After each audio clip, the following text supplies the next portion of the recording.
La composition officielle du Real Madrid pour affronter Leganés lors de la 14e journée de la Liga promet un match intéressant, avec plusieurs choix tactiques intrigants de la part de l'entraîneur. Voici quelques points à analyser. Retour de Thibaut Courtois au but, le choix du gardien belge est une évidence. Sa solidité et son expérience font de lui une pièce maîtresse dans les grands matchs. Cependant, après son retour de blessure récente, sera-t-il au meilleur de sa forme face à un Leganés déterminé à surprendre? Une défense équilibrée mais surprenante, Fran Garcia occupe le flanc gauche, apportant sa vitesse et sa capacité à se projeter vers l'avant.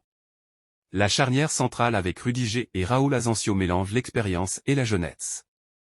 Asensio, souvent vu comme une promesse, a l'occasion de prouver qu'il peut briller dans des matchs plus exigeants. Fede Valverde comme latéral droit est une option audacieuse.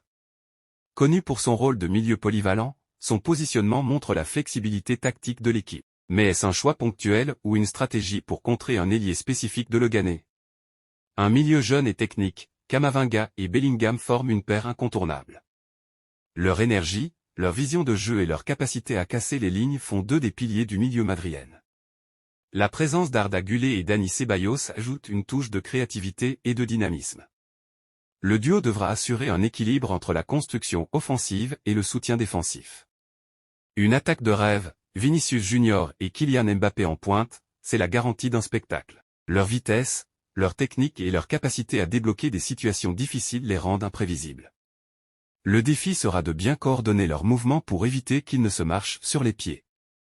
Avec Bellingham derrière eux, ils devraient bénéficier de nombreuses opportunités. Enjeu pour le Real Madrid, face à une équipe de Leganés qui a tout à gagner en jouant le match de sa vie contre un géant, Madrid ne peut se permettre aucun relâchement. Cette composition met l'accent sur la jeunesse et la créativité, mais la cohésion sera cruciale. Qu'en pensez-vous? Cette formation est-elle adaptée pour faire face à un adversaire souvent sous-estimé, ou comporte-t-elle des risques? Pensez-vous que Valverde en défense ou Asensio en charnière centrale soient des paris gagnants?